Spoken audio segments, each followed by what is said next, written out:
Hello, everyone. Thanks for joining us as we explore the first in a three-part series from CSBA's research department on COVID relief funds, how they've been used in California public schools, what opportunities have been presented by this unprecedented infusion of federal funds, and also what challenges districts have experienced and continue to see as they try and direct those funds in the service of students, staff, and community.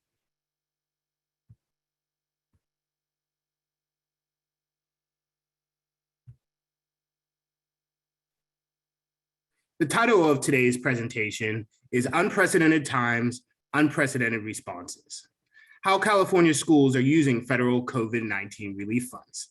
Again, this is a three-part series, the first of which we're discussing today is exploring federal COVID relief funds, and another webinar next month will look into the experience that California public schools have had with the state version of those funds. Before we get into the heart of today's presentation, a few housekeeping details. We will have a question and answer segment. That's going to be at the end after the panel discussion from our panelists today. We would like you to use the Q&A feature, the icon with the two chat boxes, to type in your questions. There's another bubble called chat with one single speech bubble. Please avoid that and direct all questions to the Q&A icon. That's where staff will be reviewing your questions and presenting them to the panelists. Also, if you're not able to see the entire presentation, or if you want to share it with one of your colleagues who wasn't able to make it today, we will send out both a recording of this presentation as well as a link to the PowerPoint deck that our panelists are using. Now, with no further ado, I'd like to introduce our esteemed guests today. Starting with Mary Briggs, the Senior Director of Research and Education Policy Development here at CSBA. Also from the research department, we have CSBA's Jeremy Anderson, who is our Education Policy Analyst for Research and Education Policy Development. We are also joined by Susan Markarian, President-elect of CSBA and a trustee of the Pacific Union Elementary School District in Fresno County. On the administrative side, we have Zandra Jo Galvan, Superintendent of Monterey County's Greenfield Elementary School District, and I am Troy Flint, the Chief Information Officer for CSBA. Now, to take you into the numbers and behind the research, I hand you over to Mary Briggs, Senior Director of Research and Education Policy Development. Thank you, Troy. So as Troy mentioned, CSBA has been working for several months on studying the use of COVID relief fundings, both at the state and federal level. Today, we're going to be discussing our first report, which is a look at what we can learn from the federal expenditure reports. And so on the next slide, you'll see kind of the big picture for us. We have the first report coming out on July 6th, and so that's available to you. You will see that the communications team has dropped a link to the full report in the chat box of your screen. The second report will be a look at the state aid. Our third report, we surveyed over 200 school district and county office of education superintendents and chief business officers. That report will also be coming out in August. And that one focuses on several different questions around implementation. So on the next slide, you'll see the the guiding questions for our work. So the first guiding question is, is the COVID relief funding being spent by the recipients, both school districts and county offices of education? Early in the stages of the funding, we found that there were some concerns people had about whether or not districts were able to spend that funding. And so we wanted to get a real picture statewide of whether or not they are spending that funding, answer that question for us. The second question is what we can learn about district and county office spending in the different categories that are reported within those expenditure reports. The survey portion really looks at the implementation challenges that school districts and county offices are facing. And that kind of moves us into implications for CSBA's advocacy efforts on behalf of governance teams and schools in California. So on the next slide, you'll see a little map for us. Jeremy, if you could advance that. We have kind of an overview of our participants in the survey. We will cite a little bit from the survey to kind of flesh out what we found within the expenditure reports. We had 239 LEAs participate in that survey this spring, 229 school districts and 10 county offices of education. The map that you see here includes all of the districts that are represented within the survey. We wanted to also know how representative that was of the state. You can kind of get a sense of the geography from the map. When we look at the ADA for the participating districts, we found, that it's about 23% of California students are represented by the districts included in our survey.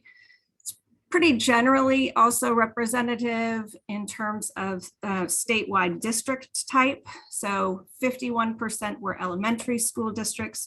Statewide, that's about 55%.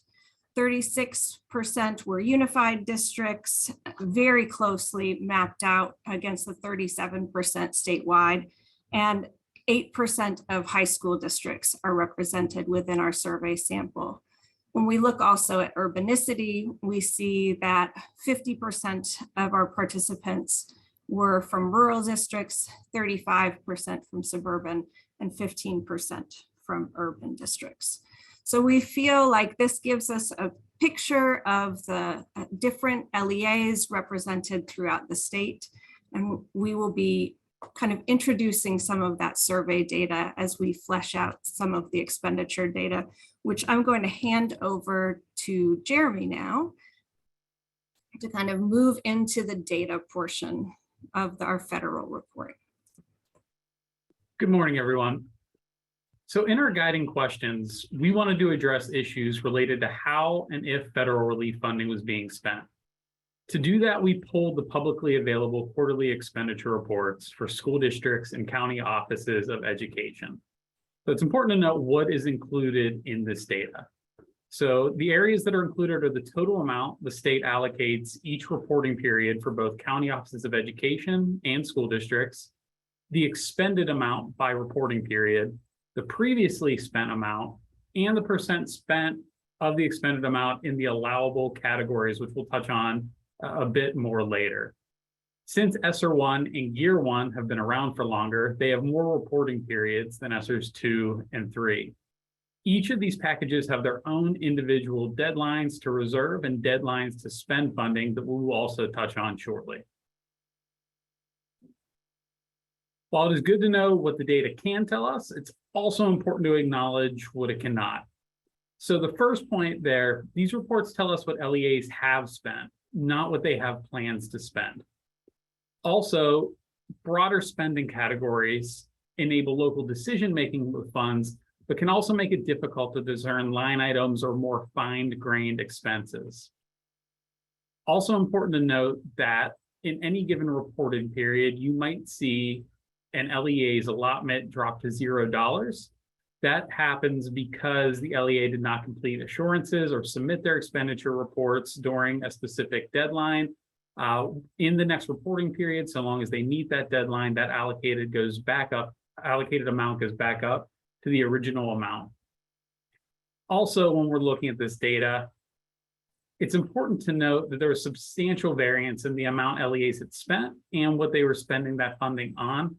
We will touch on this again shortly, but because of this variance, our analysis of categories should be considered more as a modest indicator of trends in spending than precise calculations. So with the data, what the data can tell us and its limits in mind, we aim to answer some of our guiding questions. The first of which is, are school districts and county offices spending down COVID relief funding? And overall, yes.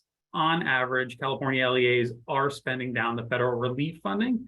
There are some mitigating factors and challenges surrounding spending that Mary will touch on later, but overall, this is happening. So let's zoom out for a second. It's important to keep in mind a couple of things as we go through this analysis.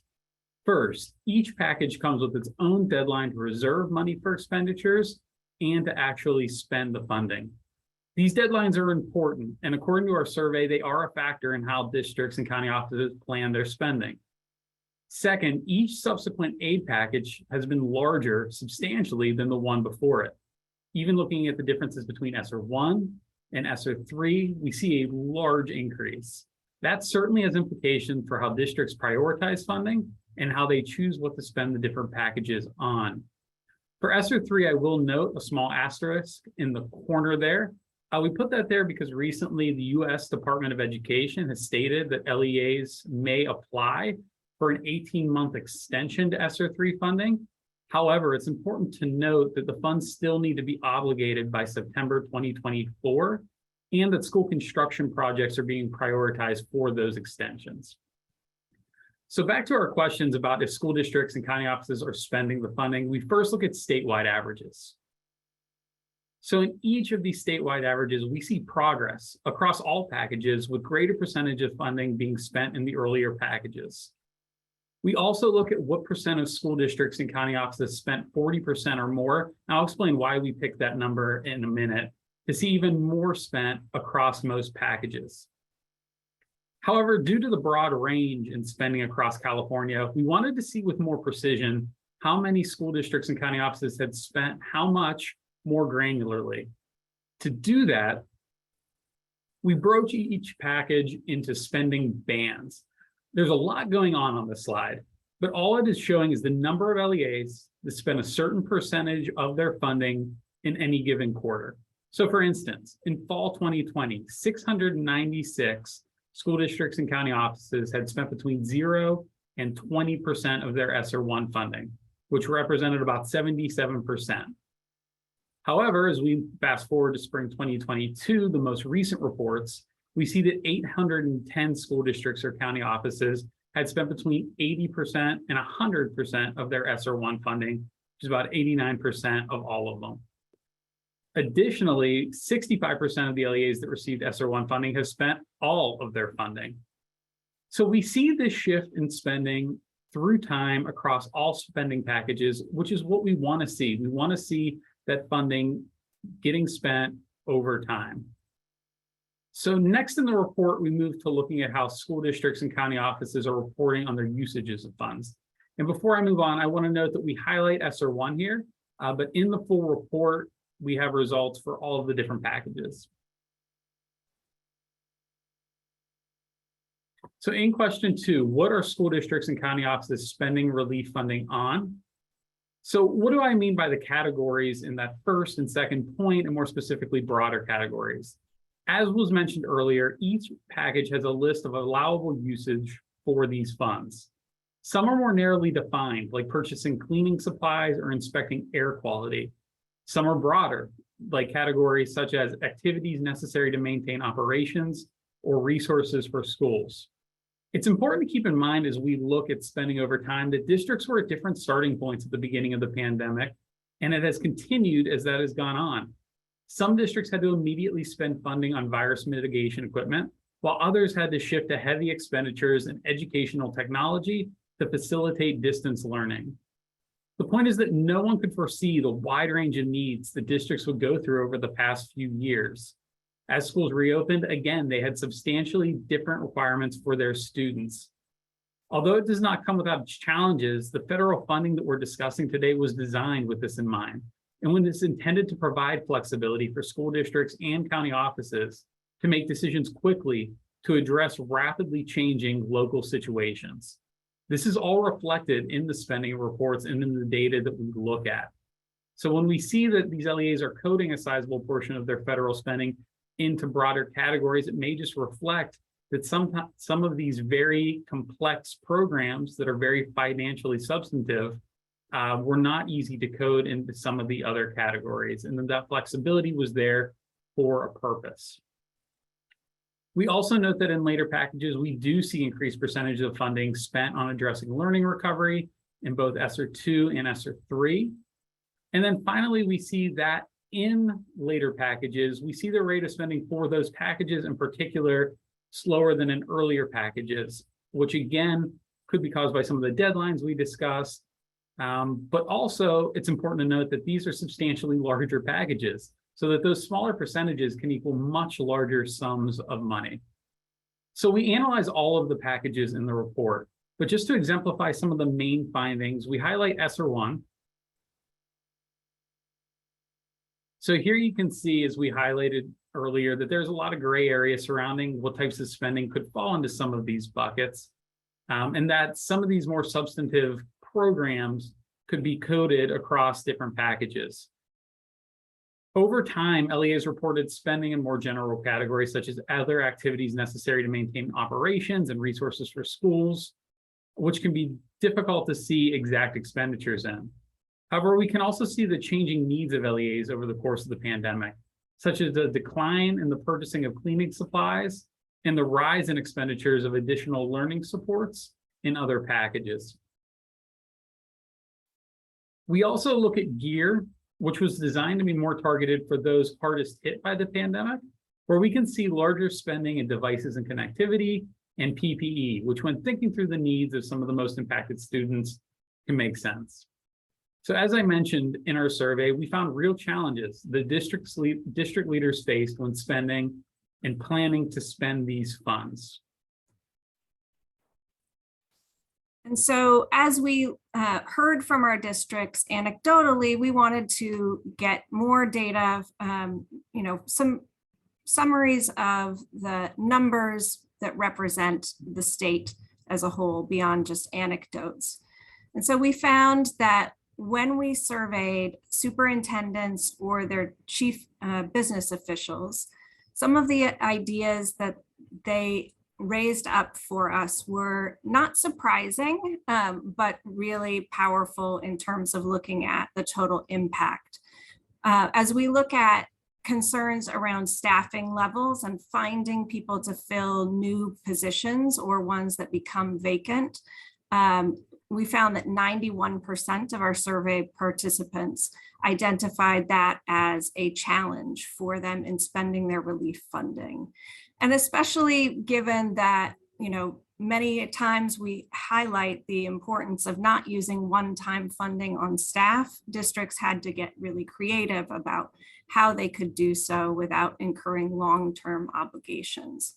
But hand in hand with that is the existing staff and the demands that are placed on them, not just in terms of adapting to new conditions, but also in providing additional services to help folks as they get back into in-person instruction. And staff burnout is a huge issue.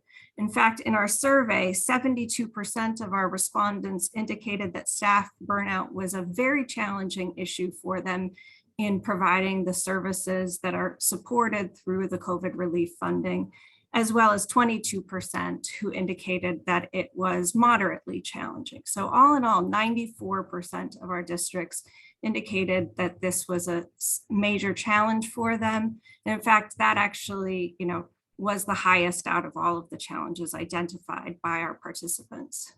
There are also concerns that folks have about the many programs and services that they want to launch being sustainable past the expiration dates of the funds. And you'll hear about that from our panel today. There are ways to strategize around that, but many people have highlighted through their responses to the survey that they realize that the impacts of the pandemic will exceed the timeline for the one-time funding. And so that's a huge issue for them as they try to strategize around use of the relief funding. Additionally, we saw concerns about infrastructure and timelines, especially related to supply chain issues, as well as permitting processes. And that's why we see movement from the federal government when the US Department of Education did offer districts that opportunity to apply for an 18-month extension, particularly with a preference for construction-related projects or facilities-related projects. The other thing that participants in the survey noted was that there are major reporting burdens and confusion around the guidelines around each of the funding packages. And I want to highlight that it isn't just one program that is particularly creating that burden. It really is a cumulative impact. So in addition to kind of the normal plans and reports that districts were generating, there were additional plans that needed to be submitted, all at a time when districts are trying to balance, bringing kids back into the classroom, keeping them safe as they continue their education, and responding to changes in the pandemic over the course of time. So while our folks mentioned in the survey that they found the relief funding was absolutely essential to reopening schools and keeping students safe and addressing the needs highlighted by the pandemic, they also noted, that there are significant impacts from some of these challenges that we've just highlighted. So Jeremy is going to kind of look at our last question. Right. So one of the last things that we wanted to look at in our research is to see if there were notable differences in how school districts and county offices were spending their relief aid. County offices can serve very different needs for students and may require different spending priorities. So generally what we saw in our analysis was that county offices were more likely to report funding in some of those broader categories that we talked about. However, we do see changes over time in the way county offices have spent, especially in later packages, in that and including a doubling of ESSER III funds and expenses related to learning recovery, making that county office's second largest expense when we rank the analysis. And in GEAR, we also see the county offices increased expenditures substantially in professional development and in learning supports in this most recent round of reporting, spring 2022. So with all of these findings in mind from all of our questions, we arrive at what does this mean for board members? So there are a few things that we want to highlight for governance team members. One of them being that we really just want to highlight the importance of your awareness of the federal spending deadlines, both to reserve and to spend the funding as you monitor the use of federal aid. So progress checks, kind of where you are on each of the packages, will make sure that you get, by the time you get to the end of the funding, that you have maximized the use of that relief aid. A couple of the other points that we want to highlight are really related to your role in engaging with your communities and representing your communities. So you might want to consider the best ways to communicate with your stakeholders and education partners around your spending progress, the kinds of things that you're spending that aid on, and how they can see that impact at the local level, as well as to identify emerging needs and priorities, particularly with equity in mind. So how are you using that relief funding, not only to respond to the pandemic, but also to make sure that folks have the support that they need, especially in communities or in groups that have been particularly impacted by the pandemic. And speaking of the communication piece, we have CSBA's Chief Information Officer, Troy Flint, to talk to you a little bit about communication strategies. Thank you, Mary, for that nice lead-in and highlighting the importance of communication strategies. The communication aspect is very important, not just for communicating what has happened or what is going to happen with the COVID relief funding, but in terms of the long-term relationship between the district and the community and the stakeholders, students and staff, and making sure that during this time of unprecedented attention to schools and a lot of scrutiny around how schools are running their operations, how schools are allocating money, that you are able to present an accurate picture of what you're doing, and you don't allow people's preconceptions or certain sensational stories or the outlier scenarios to become the dominant narrative for what's happening with schools generally or in your community. I know there are a lot of people who are imagining that board members or school administrators are just rolling around in the money, the COVID relief funds like Scrooge McDuck. But you who are in the field or who are allocating that money know it's not the case. But you can't just accept on good faith that people will assume that the money is being put to proper use, because a lot of people are of the opinion going in, their preconception is that schools do not always make good use of public funds. So you need to take the initiative, grab the bull by the horns, and be really proactive about sharing the data. Be transparent, make it clear you have nothing to hide, and be the one who starts the conversation and frames the discussion by being open about the data, and then also explaining why you chose to spend the money in the way you did. Be really specific about what the expenditures were, how the context of the point in time in which you were allocating that funds determine the way in which you spent the money, and let people see that there is a reason behind the process. And another way you can do that is to connect expenditures to the goals that your community has already agreed on. There were some districts that had special town halls or did surveys about how to spend the money, and that's a public document that guided the allocation. But even if you're not a district who did that, hopefully the way the money was spent aligned with the goals in your local control accountability plan or in your overall school district strategic plan. And you should be careful in your communications to connect those dots and show that this funding supported this goal, and be really direct and discreet about that. That is something that you should be very careful to do, whether it's on the website, whether it's in newsletters, whether it's in town halls, whether it's visiting community organizations where you can connect with those people who aren't necessarily going to come to a meeting at the district office, but maybe you can reach them at an athletic field, or you can reach them at a church or other religious establishment. Those are opportunities to get those people who maybe aren't as engaged, who aren't sifting through the details, who aren't looking through board agendas, but have opinions. And you can help shape those opinions to align with what you know to be the reality. Also, I think there's a risk that we have as a school system of being too backward looking in terms of the pandemic. I know that we haven't emerged from the pandemic. There's strain after strain that keeps coming, but we can't just be in a crisis mode. And we also have to reflect on our long-term goals for students. We had many problems, many challenges that predate COVID-19, overall student achievement, inequitable outcomes, inequitable resources in many cases. And so we need to show how this money is not just addressing the COVID relief deficits, but then also setting the stage for long-term success for all of our students. And I think you should also provide the context about the challenges that you face. Mary and Jeremy did a really good job of laying those out earlier. I think people will relate to the fact that there are supply chain issues, which in some cases prevented spending the money maybe as rapidly as people would have hoped. They've experienced that in their personal lives.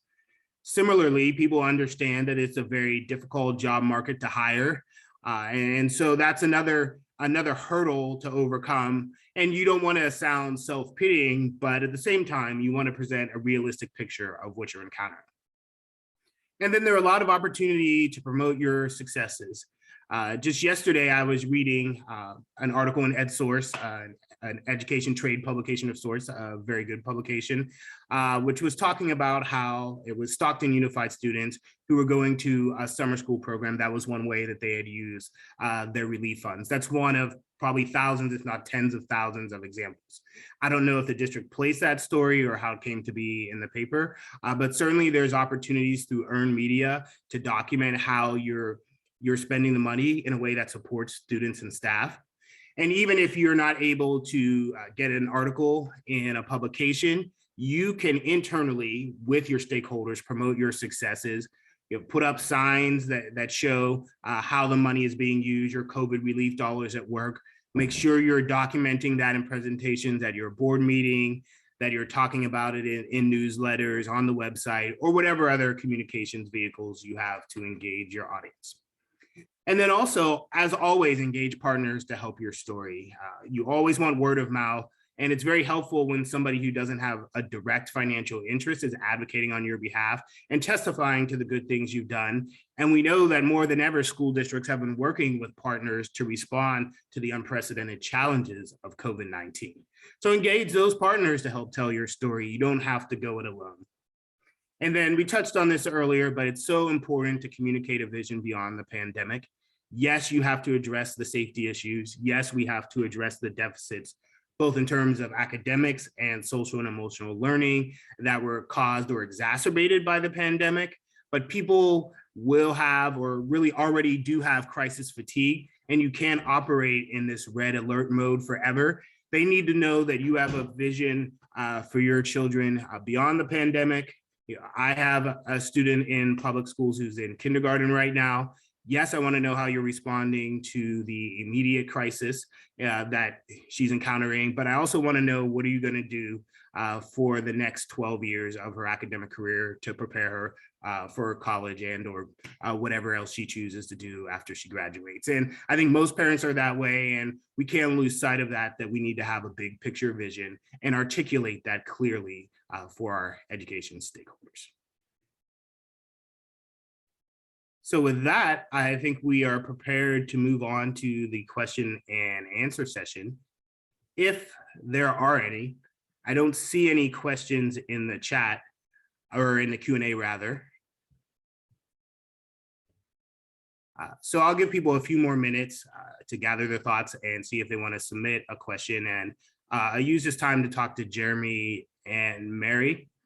Was there anything that you found particularly surprising in the data? So I think I'll start and then Jeremy can hop in. I think that it was really profound to look at the changes over time and the way that we could kind of map them out. I almost thought of it a little bit as a geological study where you could see the different layers of phases of the pandemic. So again, you know, we had the school closures and what it looked like to transition from in-person instruction to full distance learning, and then the transition back into the classroom whenever districts made that, along with the options that they had for alternatives as people were coming back in. And then, you know, during the Omicron surge, the impacts that had. So watching that transition in the data was really fascinating for me. I think what was most surprising were some of the numbers with the survey. Again, that will come out separately in our third report, but really seeing the significant issues that districts were facing, as well as the creative ways that they were using the funding. Jeremy, I don't know if you have anything that you'd like to add. Sure. Yeah. And so when looking at the federal funding data, I think maybe not surprising, but just to see it in numbers, it's limited in what you can discern, you know, from a fine grain perspective, but you could really see in any given reporting period just the wide range of needs of different school districts. I mean, when looking at the amount that they're spending of their allocated amount and in the different categories where they were prioritizing, it was all over the place in terms of what districts need. You know, I pointed out in the presentation, you would see some districts spending 100% of their allocated amount in educational technology, while at the exact same time, you would see other districts spending it in different areas like virus mitigation. So I think that I left with much more of an appreciation of just how an historic event like this can hit districts so different locally.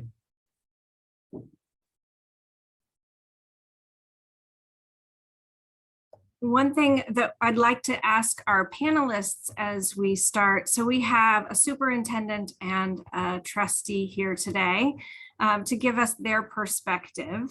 Was wondering if you could give us some background on your district, just some context for us before we begin kind of diving into your experiences.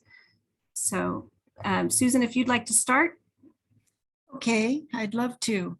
I'm from, as Troy said, Pacific Union Elementary in rural Fresno County. We're an ag community. Our enrollment's down to about 350 students. We were over 400 when the pandemic hit. We're at about 92% unduplicated count. And it was a real shock to us when we started into the pandemic and realized only 13 of our families in our district had internet in the home. And how are we going to provide services for these kids when we don't even have internet? And we started running the buses and delivering packets every Friday and picking up packets. Our teachers stayed on campus and used phones and called every student every day. And if families didn't have enough phones, we provided them and got access to them for phones. And that set a real basis for interacting with our community on a level that's never happened before. We only had a few parents block the teachers from calling. But that's how we, and it's in fact, it's affected how we've continued forward during the last year when we'd have large cases of COVID and whole classrooms would be home. We would send the packets, collect the packets, and the teachers go back to making those daily phone calls. And we do have computers in the home now. We finally, some areas in our district, there was not even access to internet. So Verizon found very high-powered hotspots for us that all of our students have a laptop at home with a connected hotspot. And they also, with our money, every student now has a laptop in the classroom and at home. So we are two devices per student on our campus. And that's been very helpful. And we have another question. I think it relates to probably the most confounding issue with spending these funds and the case where there's the greatest public misunderstanding.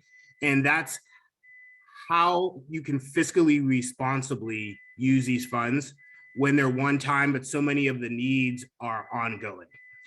So starting with Superintendent Galvan, I'd like to know, how did you and your governance team, your board, approach using federal funding, knowing you have this balance between a large sum of money, but it's restricted to one-time use, and then what are you going to do when the funds run out?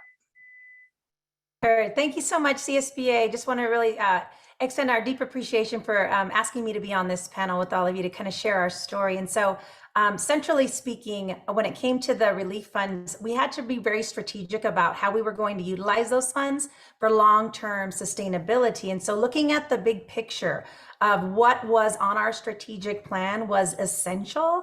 So I'm very honored to be on part of a governance team with board members who are briefed frequently and purposefully.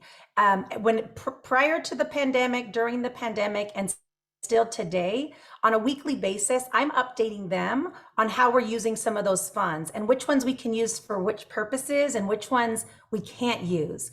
As a governance team, we had committed to making sure that we put the devices and internet connectability in every single home within our Greenfield community. Granted, I have 89. My unduplicated count in Greenfield runs anywhere on any given year from 89% to 95%. So I am serving a community in poverty, but with really great assets and really great committed community members. Within that, we quickly spoke to our labor partners as the school board was deciding, what are some of the big items that they wanted to make sure that we had. They didn't tell me how to do it, but they told me what to do. And we know that that's a really strong governance team when they give me direction with a strategic plan. And then I go out with our team to figure out how to do that. And so some of the things that we did was increase our partnerships with the Wi-Fi connectability for sustainable in the long term. So whatever equipment we could purchase with the one-time funds to keep, that would not going to be an ongoing expense, but then the ongoing would be the service providers in terms of having to do that and allocate funds for that. As far as the devices similar to Susan, we already were a one-to-one district. So what we've done now is improved the equipment that goes out to our students. They have them today. We have a robust summer camp that we run every year, but this last year and this year, we're running a $1.5 million camp. And that is serving in a district my size of 3,700 students here on the Central Coast in Monterey County. You want to make sure that your funds go as close to kids as possible. And I love what Troy said about the hashtag. If you go to my Twitter feed, my LinkedIn feed, Instagram or Facebook, today you're going to see video of kids in summer camp utilizing our federal dollars, and they are creating electric fans. They are using the engineering, the design, the structural components. They're talking rich language vocabulary. And again, I have about 60% English learners in my district as well. But I'm going to start with Troy said is like the hashtag COVID relief dollars at work. I love that because our public sees phenomenal things that kids are doing, but not do they normally see the funding source that is creating that to happen. So I love what you said with that. And so with the sustainability, yes, there will be challenges, but as a governance team, my job as a superintendent is to always brief my board on how we're doing with the funding, what else we want to do, and engage our labor partners, our teaching staff, our classified staff that are directly serving the students in our district. And so that's a little bit about how we're approaching the funding and what we can do in terms of really looking at the big picture and not utilizing some of the more unrestricted funds and using our restricted dollars first and making sure that we're following those deadlines so that we make sure that we're expending them all within a reasonable time to make sure we can submit those plans. Great, thank you. It definitely sounds like you have the right approach. Susan, I was just wondering if you could shed some light on how your district approached it. Well, sort of the same way as Sandra's did. We have just kept the community informed, just communicate. And we've been very pleased with how supportive our community has been. I can say I'm very pleased. We have not had the rambunctious, disorderly board meetings that a lot of communities have had. We've have a very supportive community. They are very grateful for what they have, and they do seem to understand that these are one-time services that they hope will stay, but they know they may not. Have not been able to hire a lot of people. So as far as the hiring as a one-time to provide services has not happened. So there are a lot of things we're not able to do because we have not been able to get the staffing. But we do have a full day summer school going this summer. The parents are thrilled that their kids can be indoors in air conditioning rather than home in the heat, unsupervised, because they're out working, and the farm communities, they're putting in long days. And they're hoping if we can't sustain the summer program, that will be hard for them to understand. But we're going to work hard at trying to make sure that we can sustain this and continue it and going forward. Certainly districts everywhere are faced with those very difficult choices. It's not an easy job. I don't envy you the decisions you have to make. We talked to school board members about a number of other issues in a survey that we did in the last quarter of 2021. It was a wide-ranging survey, but one of the most interesting or informative questions was, what do you think should be CSBA's #1 advocacy priority over the next 2 years?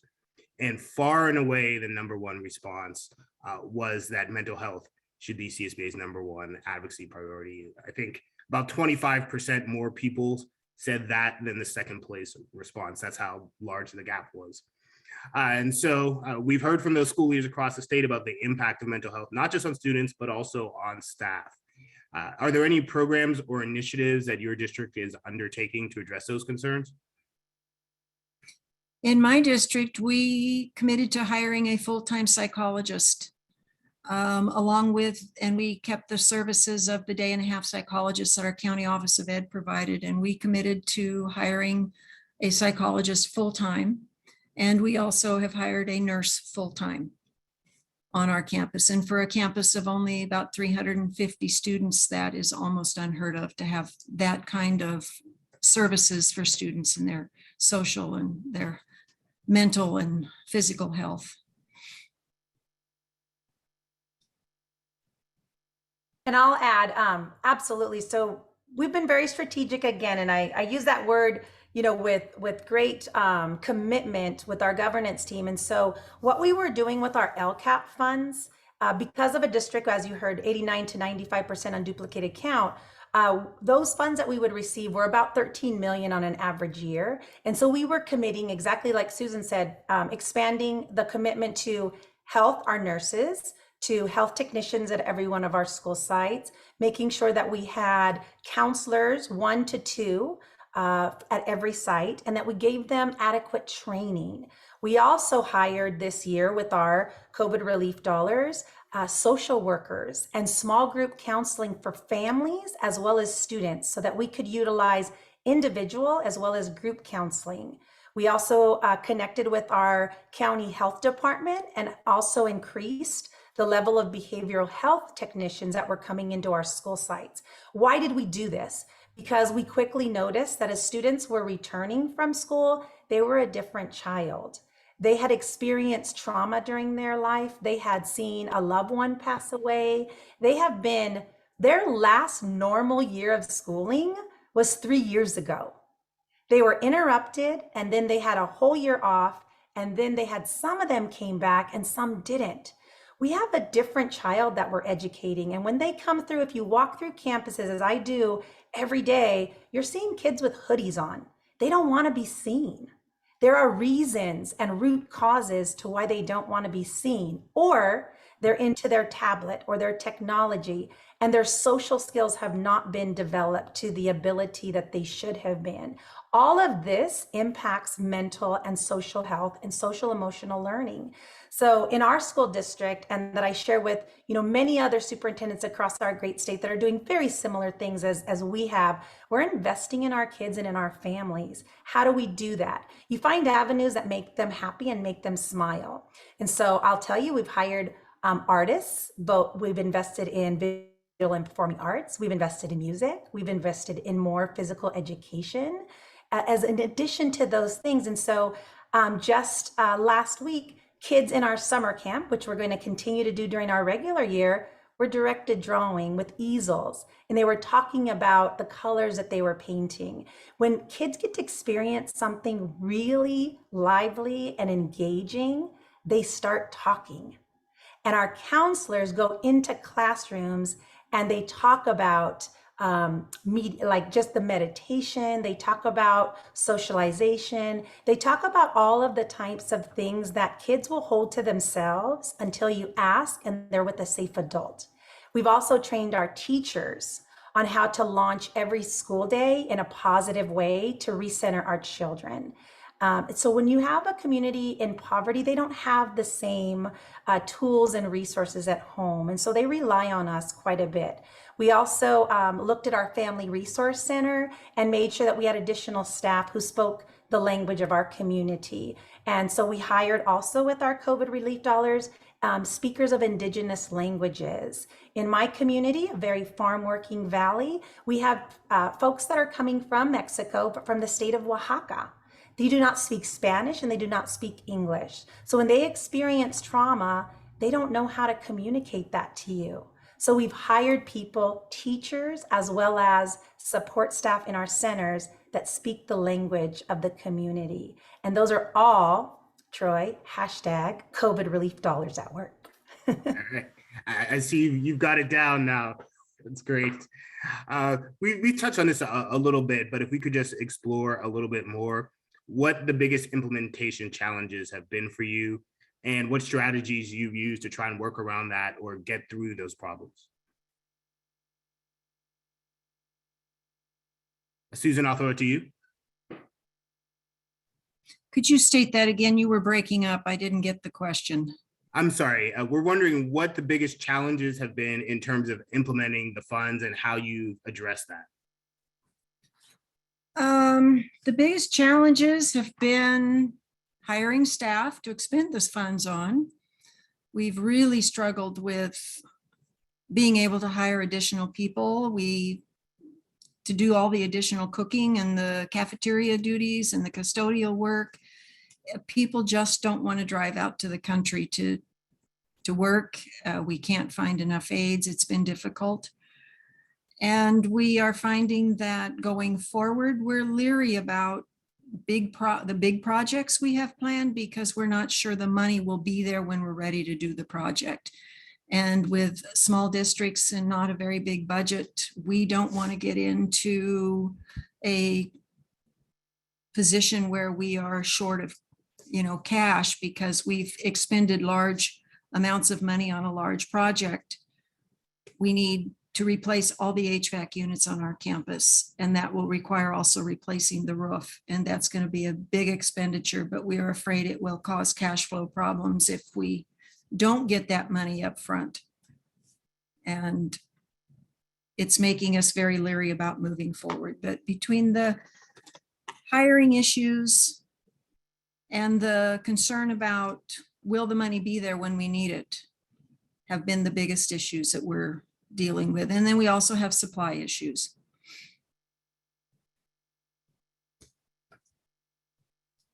And Zandra? Okay, yeah. So I'm going to go back to some of the points that Mary raised earlier. Yes, there are challenges, but I think with a solid strategic plan and the big picture in mind, like my governance team knows exactly where our dollars are going and what our priorities are because they told me that. So yes, there are challenges when it comes to one-time funds anytime, but it's how you strategically use them and then use your unrestricted dollars to reserve those for other types of items of importance. And so I'll just share a little bit about the staff burnout. Mary, you mentioned that earlier. That's a challenge. So what do? We work with our labor partners to provide incentives. I had more people that wanted to work summer camp than I had positions to fill. Why? Because they got additional incentives with pay, with salary and benefits and perks that would allow them to be able to bring their whole selves to the table in serving our students. As I walk through the summer camp campuses, they're happy. They're so excited to be there with kids and we're making it worth their time. That's really important when you work with labor. In terms of the sustainability of our facilities, one important thing that was a challenge for us is class size. We knew that class size is always something that comes to the table in every organization. Teachers always want to reduce class size and we're always so fearful that we're not going to have enough staff members or we're not going to have enough facilities. And so we sat with our labor partners who trust me and I trust them. And we spoke frankly about the possibilities of increasing staffing to reduce class size. That would be and is a challenge in any district.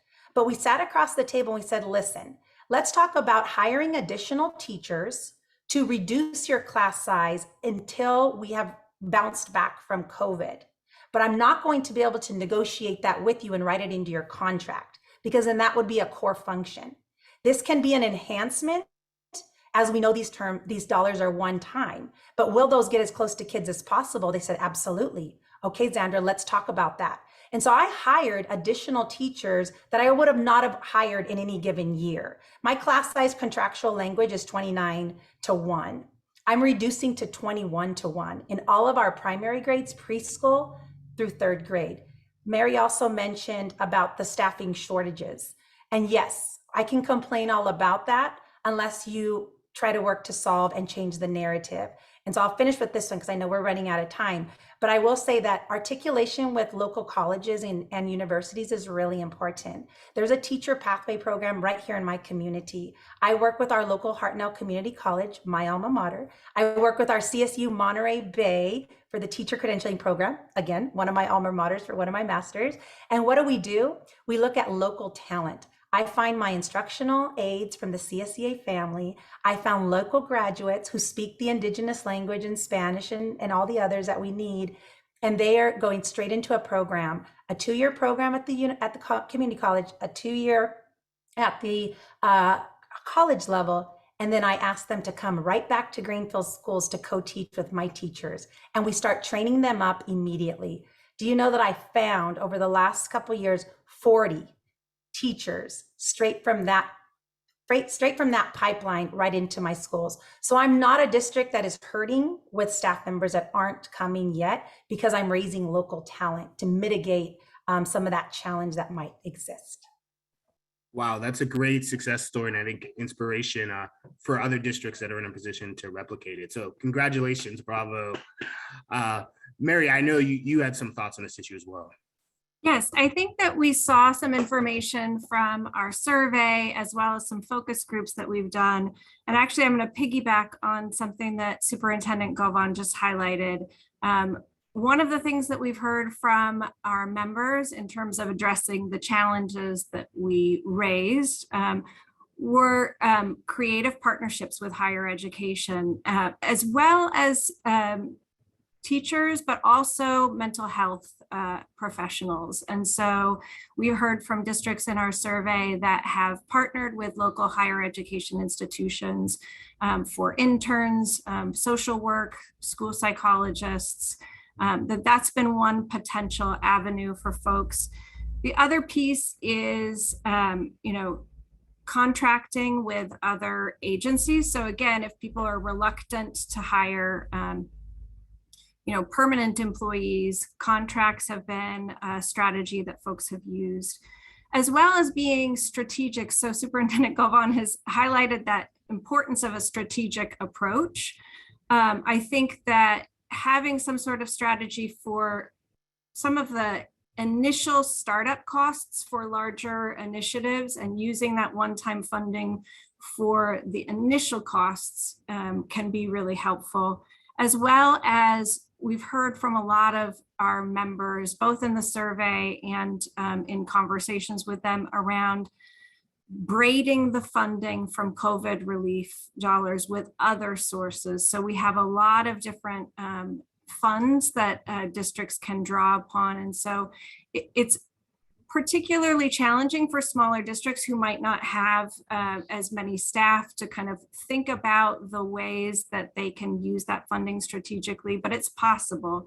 But speaking of, with our smaller districts in particular, we've heard a lot about the incredible resource that our county offices of education are providing for many people. So, kind of look into what your county offices offer as resources, the partnerships that you have with your county offices. And if there aren't projects that you think, could be useful in terms of collaboration with other districts within your area, that's a great conversation for folks to be having.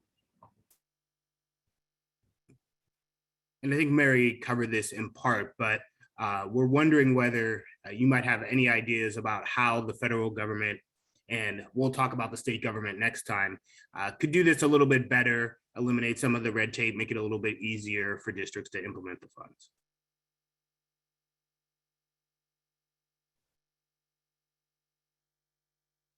Is that a question? Yes, okay. I'll take it. Unless they did it perfectly and there's nothing. Yeah. So I love it. As a person for most is, as a governance team, having them know what's coming through and the advocacy work is wonderful. And I just want to, first of all, just make sure I thank you for this report. This is an amazing report that you all put together that's really helpful to every board member. I sent it out to my board immediately so they know about it.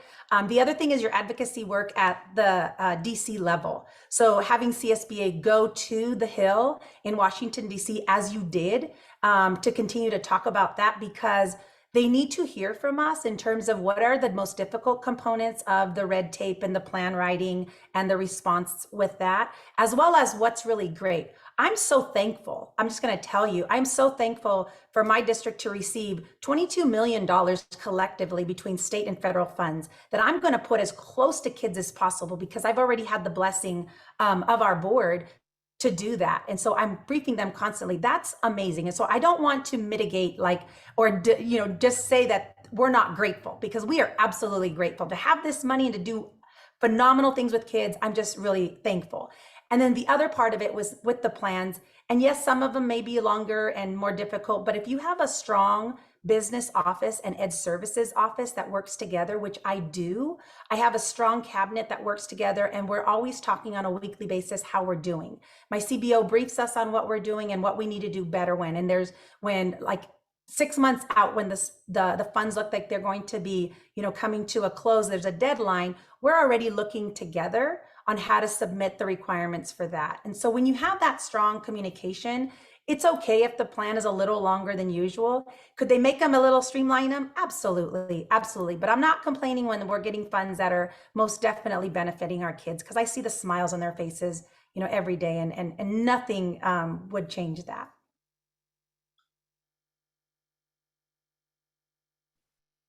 And our final question, unless someone submits one in the chat, is what advice do you have for governance teams about engaging with their communities to help them better understand the one-time nature of relief funding, and probably even more importantly than that, communicating how you are prioritizing the funding?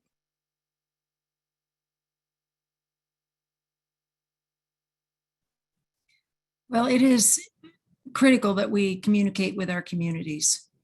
And every community, every district is different.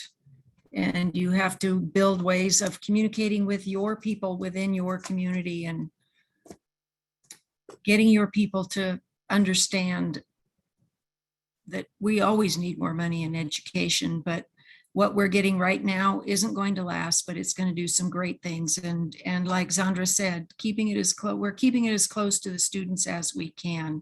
And that's important. And the community, the parents see that when the money stays close to them, when they're being provided with internet in the home and phone calls from their teachers, they know that we're keeping it as positive and powerful as we can.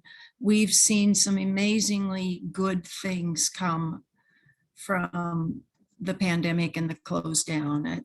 There is some good that has come out of this, and being more engaged with the parents and closer engaged with the students has been a very positive.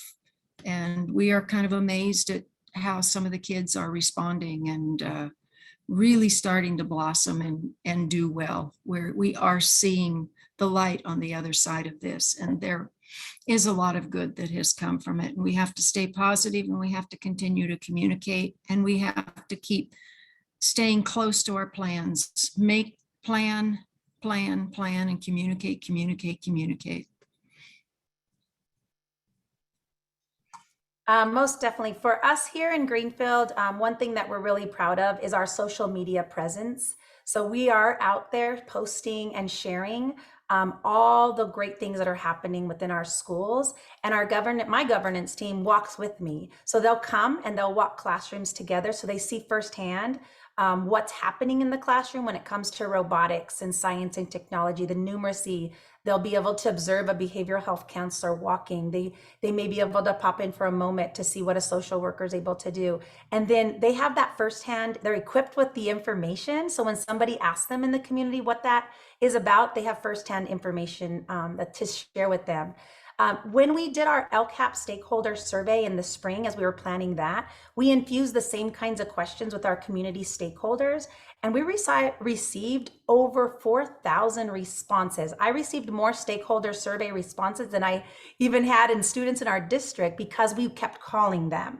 We have a wonderful family and community engagement team that calls homes and says, what can we do better? How can we support you? If you had advice for us, what would you do? And so those people are frontline trusting people that our families and community will immediately share what they want more of.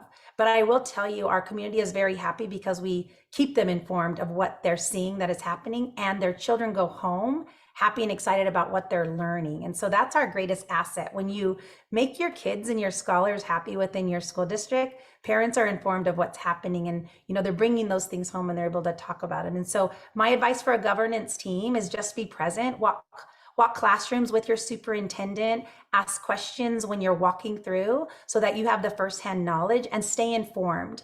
I'm a superintendent, as I mentioned, that on a weekly basis with by Friday communication, I'm sending with them pictures of what's happening in the classrooms and information about our budget and where we are with spending down.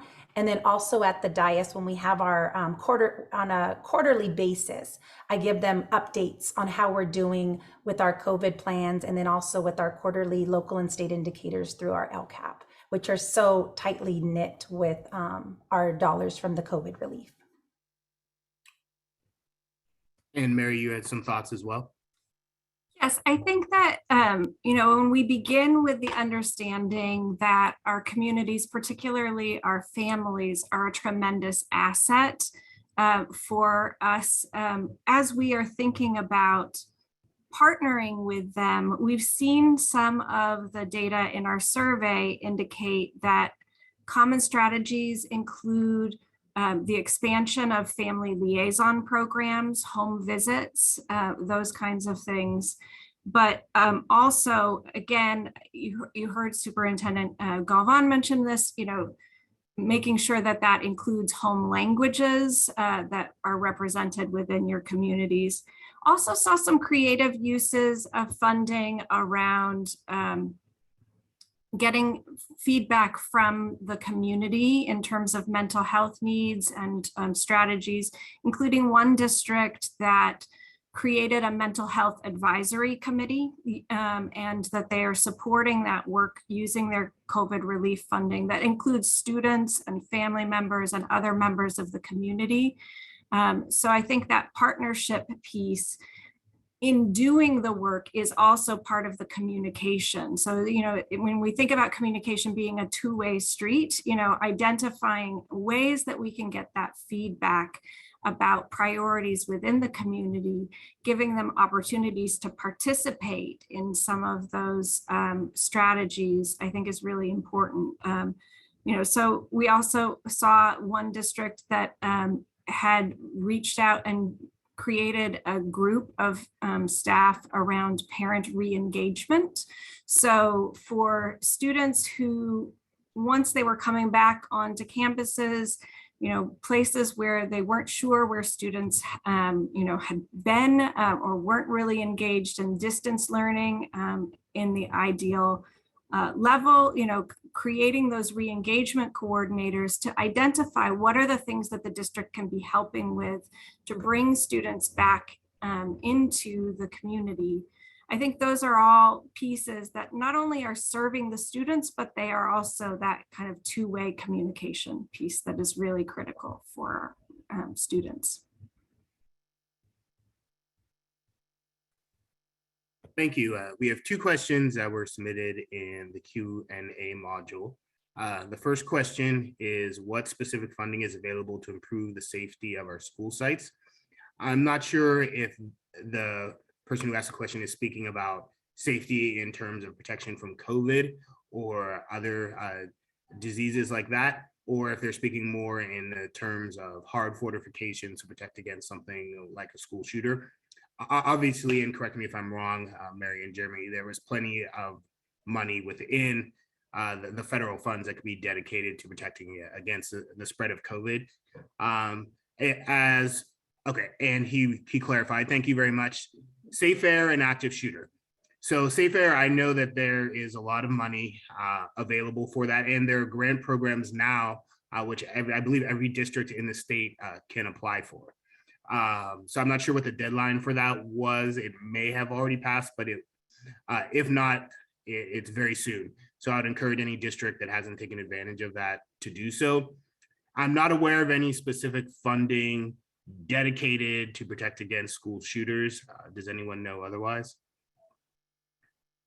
So that would be a case where if a school district feels it needs to make infrastructure changes or staffing changes that enhance security, that would need to be done with existing dollars. We do have substantially more funding under LCFF in the upcoming budget, and you could allocate those monies toward preventative measures. The other question, which Jeremy already answered, but which the audience at large hasn't seen, is from someone who wondered if beyond California, is CSBA working with other state school boards to see patterns in ESSER and GEAR funding. No, we are not currently working with other states. We wouldn't rule that out, but we don't have anything active. And our research department is monitoring different reports and stories coming out of other states to sort of compare and contrast with what's happening here in California, and they will continue to do that. Yes, and I think that, although we've highlighted kind of the first three pieces of our research related to the response to COVID, this is something that we anticipate we will be continuing well beyond those reports, because districts are continuing their response regardless of relief aid. And so appreciate that question. I can add just a little bit, Troy, on the one with other school boards and other districts. So out of the pandemic, it was most difficult, right? We had two choices to make. We could put our head to the ground and just figure out what we were going to do in our district, or we could create a presence nationally through social media and those platforms. And that's one thing I'm really proud of, is our connection with CSBA and your superintendents here now know so many other superintendents across the United States. I'm also proud to be the president of CALSA, which is then an affiliate of ALAS, as well as an affiliate of AASA, which is our AXA affiliate. And so you can ask your superintendent if they've made new friends, because most of us have. And so I have a national reach now with my superintendent brothers and sisters all over the United States. And we have ongoing conversations about how they're using their federal dollars that help me make more informative decisions when I'm at the dais, recommending that decision to my school board. So you'd be surprised if your superintendent doesn't have a lot more friends out there. So if there's a school board member that is wondering about how Florida is using their funding, or New York or Kansas, the likelihood of us having a friend out there to give us some support and some advice as well is very high now that coming out of the pandemic. But we have made a lot of friends, and we're trying to be as thoughtful as possible with sharing innovative practices. As Susan alluded to, I think one of the silver linings of the pandemic has been how it highlighted the resilience of people who work in and attend schools, and also the creativity and resourcefulness. And hopefully that's something that we continue to draw on. I think that brings us to the end of this presentation. But before we go, we would like to share with you a webpage where you can go to get the report. And more information about COVID relief funding will continue to populate this page as we release more information. Can we pull that slide up just so people can take a look at it?